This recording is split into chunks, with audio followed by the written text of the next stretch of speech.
Hey, what's up guys and welcome back to HDD Customs। आप सभियों का दोबारा स्वागत है। जो व्लॉग आपने लास्ट देखा था, हम उसकी फिर से शुरुआत एक दूसरी बाइक के साथ में कर रहे हैं और इस बार ये कुछ स्पेशल है बिकॉज वो जो व्लॉग आपने देखा था याकूब भाई की गाड़ी का, उसमें और इसमें थोड़ा अंतर है। काम ऑलमोस्ट सिमिलर हुआ है लेकिन दोनों के पर्पस कुछ अलग है, तो उस पर्पस को मैं आप लोगों को एक्सप्लेन कर दूँ और फिर आपको एक्सप्लेन करता हूँ कि बाइक जो बनाई है वो किस पर्पस से बनाई है और किस पर्पसफुल इंसान के लिए बनाई है। सो ये आपको धीरे धीरे मालूम पड़ेगा। थोड़ी मेरी आवाज़ जा रही है, मेरी हालत थोड़ा ख़राब है बिकॉज ज़्यादा काम कर रहे हैं। तो let's go to the bike and let me show you what I have done with this bike. फिर आप लोगों को एक्सप्लेन करता हूँ कि क्या काम और क्यों और कैसे हुआ है और इसमें क्या स्पेसिफिकेशंस और क्यों करना है। तो let's go to the bike. Okay guys, so let's come to the new Xpulse 200, but this is an BS4 variant। इसके पहले जो आपने ब्लॉग देखा है याकूब भाई की बाइक का वो BS6 थी, ये BS4 है लेकिन हमने कुछ ऑलमोस्ट सिमिलर जॉब्स किए हैं। अब ये बाइक के ओनर के बारे में बताने से पहले मैं आपको बाइक में क्या क्या काम किए फिर बता दूं, फिर आप लोगों को जानने में आसानी होगी और अच्छा होगा कि बाइक के ओनर कौन है। सो ये बाइक जो है स्पेसिफिकली रेडी की है इंडिया टूर के हिसाब से, और इंडिया टूर करना यानी बहुत लंबा रन है। हालांकि बाइक के ओनर ने ये पहले भी किए लेकिन इससे बड़ी बाइक पर की है। अब शायद आप लोगों को अंदाज़ा आ गया होगा मैं किसके बारे में बात कर रहा हूँ, लेकिन हम ब्लॉग के एंड में देखेंगे वो चीज़। सो बाइक को ऑल इंडिया टूर करने के लिए जो चीज़ की नेसेसिटी है हम वो काम कर रहे हैं, जैसे कि पैनिया माउंटिंग फ्रेम्स जो आपने लास्ट बाइक पे देखा था इस बाइक पे भी है, और स्पेसिफिकली वो रॉयल एनफील्ड के पैनियर्स ही यूज़ किए हैं मैंने। एग्जॉस्ट को रीअरेंज किया है एक दूसरे एग्जॉस्ट के साथ में, जैसे कि आप देख सकते हो। Again this is an KTM adventure exhaust which is pretty sleek और pretty compact in this bike. तो ये बहुत ज़्यादा स्पेस नहीं ले रहा है, ये बहुत लिमिटेड स्पेस ले रहा है अंदर, जिसकी वजह से पैनियर के माउंटिंग प्रॉपर आ गए हुए हैं। और फिर हमने क्रैश गार्ड को रीडिज़ाइन किया है बिकॉज BS6 के क्रैश गार्ड तो हमारे पास प्रोडक्शन लाइनअप पे रेडी है, जो अपने लास्ट ब्लॉग में देखे मेरे इंस्टा पे अपलोड है उसका फ़ोटोज़। तो ये जो स्टॉक क्रैश गार्ड था उसको रीडिज़ाइन किया गया है और ये प्रोडक्शन लाइनअप करना बहुत ही मुश्किल है, बहुत डिफ़िकल्ट जॉब है। सो हमने क्या किया, जो बाइक पे लगे हुए क्रैश गार्ड थे उन्हीं को रीडिज़ाइन किया, रीएम्फोर्स किया, ताकि वो जो इम्पैक्ट ले हुए तो इम्पैक्ट लेने के बाद इनिशियली बेंड ना हो और लंबे रन में ज़्यादा बेटर तरीके से चले। उसके बाद हमने हैंडल बार चेंज किया, सबसे इम्पॉर्टेंट चीज़, because comfort is more important on any long ride और specifically this kind of long rides. तो हैंडल हमने डाला है बैरल एग्जॉस्ट का। So this is a barrel exhaust handlebar which is pretty tall and wide to give a better comfort. Then we have put this gub mount phone holder which is another comfortable thing for navigate your phone, use your phone navigation and all. So HGG के lights which is pretty powerful, 40 watts each output। तो stock light है उसके मुकाबले ये light काफ़ी ज़्यादा better output देती है। Okay, so this were few things which was necessary to do with this bike, and for this light mount I have developed a clamp, mounting clamp over here। okay, so वो mounting clamp पे बैठ गया है, साथ ही साथ मैंने अपने crash guard पे भी एक mounting clamp दिया है, worst comes worst और लाइट्स लगे तो, which is not necessary right now। so ये सारी चीज़ें हमने कर दिए हैं इस पर। अब इस बाइक को बाहर ले जाएंगे, स्पिन लेंगे और स्पिन आउट के दौरान आपको बाइक का एग्जॉस्ट का नोट और इसकी चाल मालूम पड़ेगी। So let's go out.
ठीक है गाइस, तो अब बात आती है बाइक किसके लिए बनी है। तो बाइक इनके लिए बनी है। ये हमारे फ़कीरा भाई है, जिनको आपने प्रीवियसली काफ़ी ब्लॉग्स में देखा होगा। एक्चुअली मेरे यूट्यूब की करियर की शुरुआत इनसे ही हुई है, इनके बाइक से, बेनेली से। तो अब फ़कीरा भाई बताएंगे आपको कि ये बाइक उनके लिए क्यों बनी और कैसे बनी है। भाई आप बताइए। बाइक एक ऐसा मीडियम है, ये आपको पूरी दुनिया में कहीं भी लेके जा सकता है। बस आपकी कंपेटेबिलिटी के हिसाब से आपकी बाइक कस्टमाइज होनी चाहिए। तो कस्टमाइजेशन के हिसाब से जो बंदा मेरे लिए सबसे परफेक्ट है वो है हेमंत HDD कस्टम। आप मेरे ब्लॉग में इनका नंबर देख सकते हैं, क्योंकि मुझे वैसे भी कॉल आते हैं तो मैं सीधा यही बोलता हूँ कि आपको हेमंत से बात करनी पड़ेगी। तो अगर इस बाइक से रिलेटेड आपको कोई भी इन्फॉर्मेशन चाहिए या आपकी खुद के जो व्हीकल है, बाइक है, उसकी तरफ को कुछ भी करवाना है तो आप हेमंत से ही कॉन्टैक्ट कीजिएगा। और मेरा मकसद एकदम क्लियर है, मैं एक ट्रैवलर हूँ। तो एज अ ट्रैवलर मुझे घूमना होता है, ट्रैवल करना होता है, और जो मैं अपनी आंखों से देखता हूँ वो आपको दिखाना होता है। तो यही मेरा मकसद है। और हेमंत ने उसको बाइक को जिस तरह से आप देख रहे हैं पूरा सेटअप उस तरीके का कर दिया है कि मैं अपने गोप्रो माउंट से और जो फ़कीरा का बाज है ड्रोन, वो सारे सेटअप को लेके अब मैं निकलने वाला हूँ।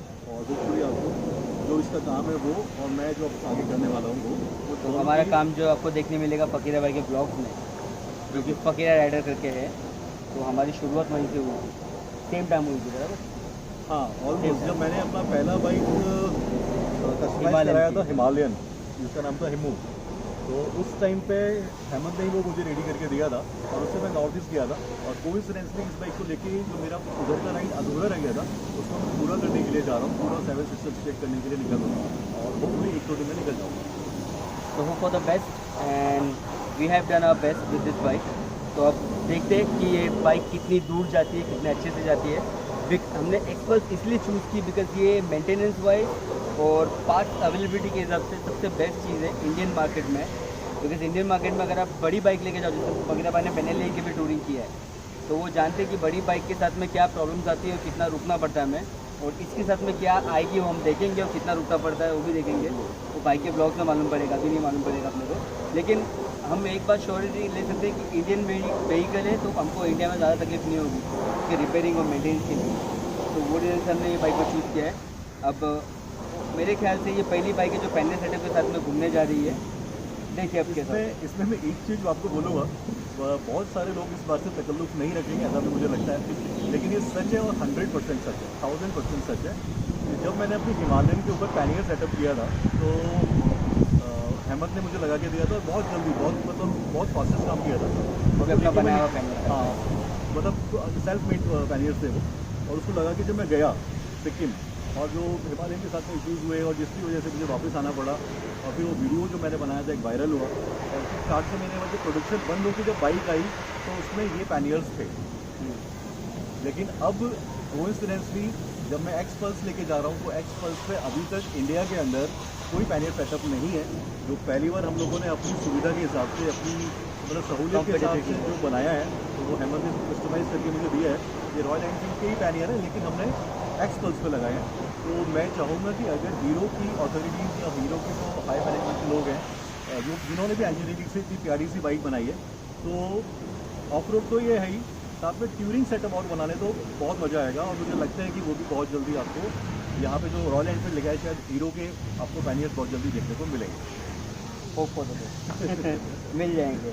ओके गाइस, तो हम ये छोटे से ब्लॉग को यहीं पे एंड करेंगे फ़कीरा भाई के साथ। अभी आपको इसके बारे में और विशेष जानकारियाँ मिलेंगी उनके ब्लॉग में, जब आप उनके ब्लॉग को उनके चैनल पर देखोगे।